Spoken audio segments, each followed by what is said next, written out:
What's going on YouTube? It's Teach back again with another video, and today we're talking about the Indianapolis Colts continuing our run of AFC South teams here in our season preview series, and hopefully you all enjoyed today's video. If you do, be sure to hit that like button, it'll help me out a ton. And if you're new right here, want to see more football content, just hit that big red subscribe button, and tell me what you think about the Colts down below in the comment section. I was kind of low on this team last year. Now I got them picked to win the AFC South. We'll talk about that later on, but how many wins do you think they come away with? Who are some X factors and some games you're looking forward to watching the Colts play this year? I'd love to have your thoughts, and I respond to just about every comment. So let's talk about Indy down below. If you're new to the series, be sure to go back and check out our prior videos, but let's waste no more time and start talking about the Colts.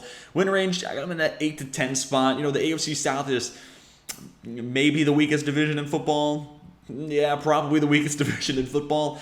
So there's definitely a chance to, get in the playoffs, and we'll kind of hit on that once we get to the realistic goal, but their best bet of making the playoffs is winning that division. So 9 wins should be able to do that. I'm kind of fading the Titans. I'm iffy about the defense, especially the front seven, consistent pass rush there and some holes in the interior of the offensive line, more A.J. Brown. So I think that's really opened up a door for the Colts to, with the, QB improvement from Carson Wentz to Matt Ryan, fully take advantage of that. Now there is some turnover on the defense, but I think 9-8 feels about right, and I could totally see this team being 10-7 at the same time as well. Kind of go position group by position group, give you my thoughts on the entire roster. Matt Ryan, like I said, is a step forward, I think, from Carson Wentz. It may not be the, obviously not the MVP guy or the guy who took the Falcons to a Super Bowl, but I think he raises the floor. Like, his bad games won't look as ugly as Carson Wentz and won't be turnover ridden like Carson Wentz.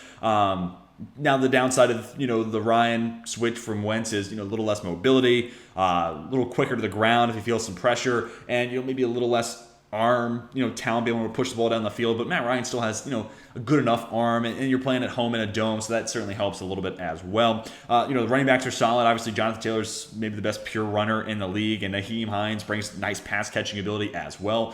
The offensive line, we'll talk about Matt Pryor and Bernard Ryman later. That's really the one hole, though. Feel good about the guards. Brandon Smith's been really solid at right tackle. And Quentin Nelson, talking about one of those guards, maybe the best guard in football. So that unit's always been really solid, and I would expect nothing less to I would be surprised if that did not continue this year. Then for the wide receivers, Alec Pierce is an interesting ad. Vertical wide receiver. Good vertical, 6'3", solid size. Really runs that vertical route tree, like I said, coming out of Cincinnati. And add him, and then you make, Michael Pittman Jr., who had a breakout year last year, as that possession guy. You're going to need Paris Campbell to stay healthy, be that vertical field stretching threat. I wouldn't be surprised, given Paris Campbell's, injury history, if, maybe a Jalen Reagor or someone like that becomes available. Like, if he's cut, I could see them trying to get like an insurance policy and just add another speed threat just in case Campbell goes down, so they can have a speedy wide receiver step into the slot and fill that role pretty seamlessly. That would at least make sense now that it's strictly speculatory, thinking there. But switching over to the defense, we'll talk about Unique Ngakoue, but him and Kwity Paye, I think when it comes to a pass rush duo, as good as they've had on the edge in a while. And of course, DeForest Buckner is an animal there in the middle, so that's going to be great. The linebacking core, Bobby Okereke, really solid player. And then Shaq Leonard, one of the best turnover creators in the league, great in coverage, can help in the run, phenomenal athlete, and just an all-pro type of guy. Then you get to the secondary. There are some question marks there. Nick Cross, of course, stepped into a huge role after the retirement of 26-year-old Khari Willis, and especially, Gus Bradley doesn't run as much too high and run as much cover 2 as, Matt Eberflus and, his disciple Alan Williams figured to run in Chicago, and Eberflus did run in Indianapolis. It's going to be probably a lot more cover 3. So where does Nick Cross fit into that? Very speedy, rangy safety coming out of Maryland. So is he that deep safety? Okay, if that's the case, that's interesting. And then where does Julian Blackmon then play off of that? I just need to see a little bit more of that. But then looking at the cornerback position in specific, like Stephon Gilmore's a good signing. I think there's still some talent for him to tap into. Had a pretty good year last year. Just, unfortunately, he kind of played for the Panthers and was relegated to irrelevancy. But then you look at Brandon Facyson right now, the other starting outside corner, and it may be a cover 3 heavy system that kind of protects those corners, but at the same time, I'm not entirely sure. I'm not feeling totally secure on that guy as a starter. So Facyson, definitely an honorable mention for the X Factor category, but you do feel good about Stephon Gilmore at the same time. So hopefully an easier assignment, and hopefully Gus Bradley simplifies that defense, or he has a very simplified defense, so maybe that protects Facyson a little bit. But all in all, that defense figures to be pretty solid. It figures to be a good unit, and I'm feeling, solid enough about the offense to where I think, again, 9-10 wins feels about right for the Colts. Realistic goal is what it sounds like. Reach goal is what it sounds like. Win the AFC South. Like I said, I think that's the easiest pathway forward for the Colts to get in the playoffs, because the wild card, there's going to be 3 teams that might have more wins than the Colts in a wild card race. And, I don't want to be having to compete with the likes of the Chiefs, Broncos, or the Chargers, maybe even the Raiders. Like 2 of those 3 teams, like one of them is going to be the division winner, and then 2 of the other 3 figure to be a wild card team. Maybe the AFC West can do something that's never been done before and get all 3 in. That feels like a little bit of a reach, but maybe. But even outside of that, like if you have 2 of those 3 AFC West teams getting in, the Bengals or the Ravens, whichever one doesn't win the AFC North, pretty good chance they have a better record than the Colts, and they're competing for that other wild card spot. So the opportunities are few and far between, and like I said, I think the AFC South is probably the weakest division in football, so that is your cleanest pathway to get into the playoffs, so that should be your realistic goal. Reach goal. So last year, the Colts were 26th in the NFL in passing yards per game, and passing yards per game isn't necessarily the cleanest, most efficient stat to use, but it is just something that's easily digestible, and it kind of gets my point across. But they were 26th in the NFL last year in passing yards per game.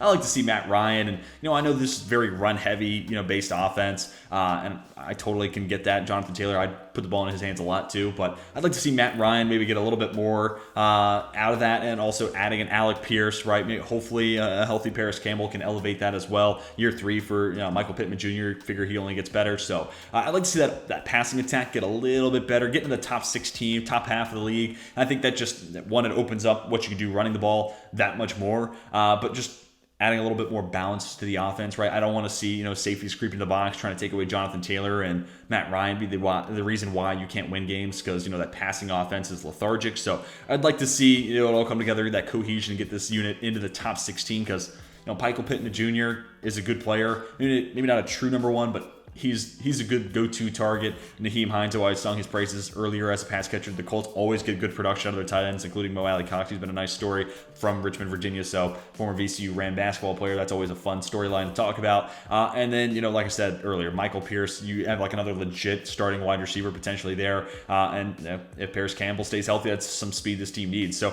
there are pieces in place to get this passing attack in the top half of the league. Now it just needs to happen, but also win a playoff game, right? That's kind of the bigger point to all this. I think improving your passing attack only makes it that much more easy of a goal to obtain. So, winning a playoff game, I think, one, as this team figures to be, maybe the number 4 seed, the lowest of the division winners, you're going to be playing at home, though. So there's an opportunity to take out a really solid wildcard team, a really solid opponent, and that would say a lot about, Frank Reich, Matt Ryan, and everything that this team's trying to build towards. So winning a playoff game adds a ton of legitimacy to what the Colts are trying to do. And, Frank Reich, I've read some articles where, people are saying he might be on the hot seat. I have a hard time taking that. I'm also a big Frank Reich guy. I like him as a play caller, so I might be a little biased, but win a playoff game, those concerns kind of go by the wayside there.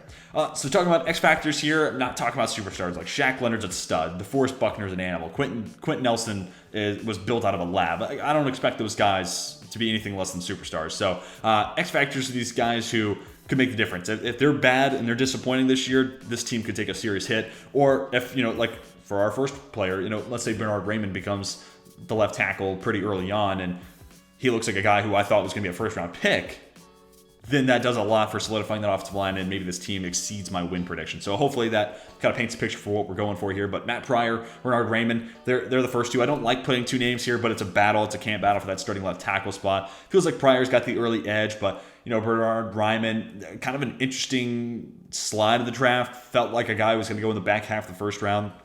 A little bit of an older prospect, tight end turned tackle, so he might be still learning the position, a little raw in that respect, but awesome athlete. And you look at his, Pro Football Focus grades at a smaller school in Central Michigan, but the numbers speak. So he's had good play. And again, that mirroring ability and his athletic ability go in tandem with one another and make him ideally somebody who could grow into be an awesome left tackle and a modern left tackle in that. So it may be Pryor for right now, but I'd be interested to see how quick the Colts may make that switch to Bernard Raymond and try to tap into that potential that could be there. Then Unique Ngakoue, so you make the trade and the swap for Rock Ya-Sin, and the Colts get back Unique Ngakoue, and they've been struggling to find, starting caliber edge rushers. In a 4-3 defense where you have Bobby Okereke and Shaq Leonard behind, DeForest Buckner there in the middle, and he's more of a pass rusher, but does his fair share against the run, but specifically those linebackers do a whole lot against the run, to where it's like, yeah, Yannick Ngakoue, like he just legitimately doesn't play the run. Like he could not care less. That's not his focus whatsoever.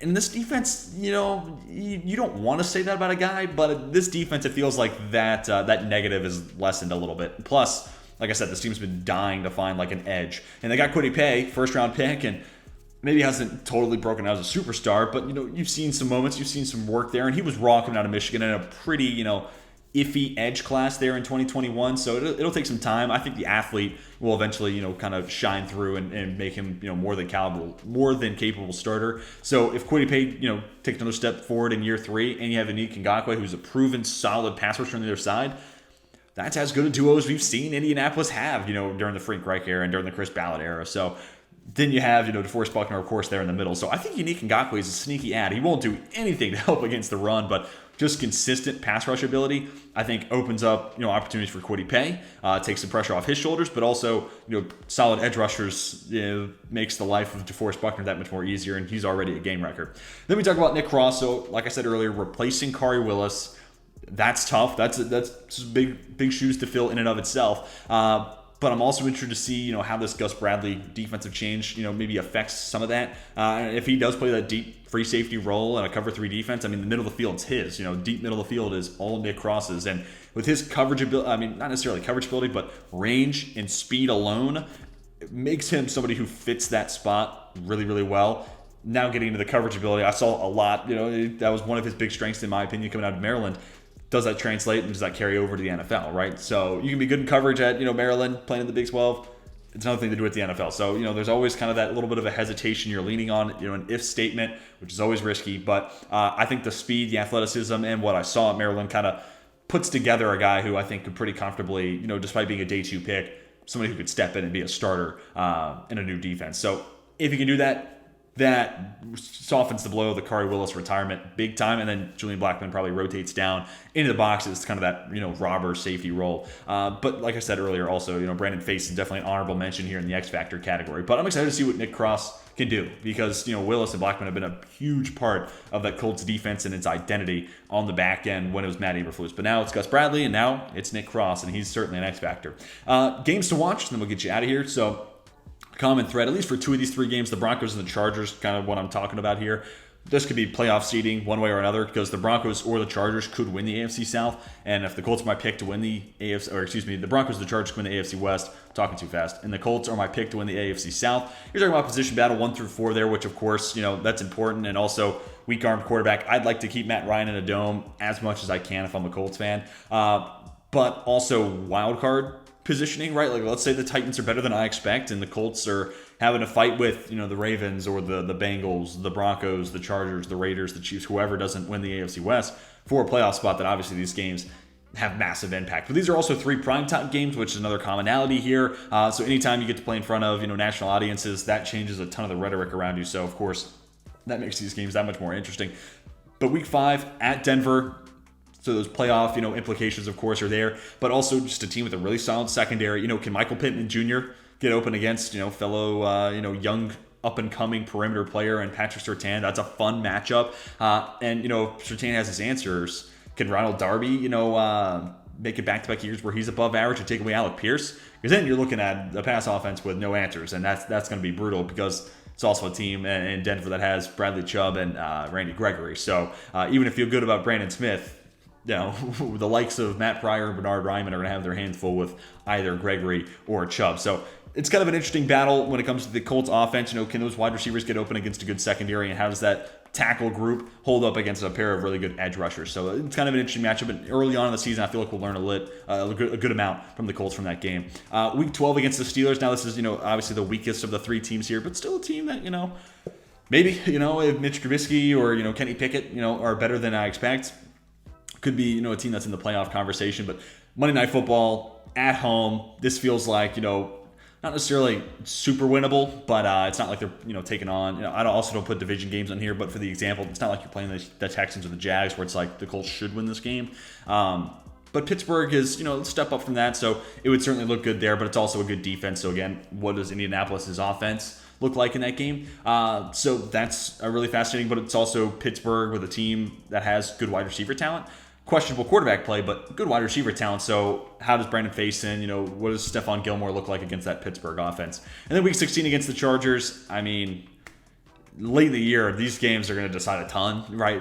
Obviously each game has equal weight to it, but we feel that the gravitas and the levity of each game a whole lot more once we get to the back end of the schedule. So big matchup, but also at home, that goes a long way. And I just got to see that Colts secondary. How do they hold up against what should be an awesome passing attack led by Justin Herbert? So we'll find out some more. And, Gus Bradley, former, Chargers defensive coordinator, feels like a team that might have his number or know how to attack Gus Bradley. So, what changes does he implement, and what are some of those tricks up the Colts' sleeve? So I'd love to see that game now, but of course I'm gonna have to wait a little bit to see it. But I think that could be a really fun one. And again, it's on Monday Night Football, so national television. Those primetime games always find a way to play close. So Colts, if they could steal one of those two games against the AFC West opponents and beat the Steelers, I feel pretty good about the Colts being able to get to double-digit wins. That's going to do it for my Indianapolis season preview video, though. Tell me what you think about the Colts down below in the comment section. How many wins do you think they can get to? Do you think they become a top 16 passing offense? Love to hear your take on that.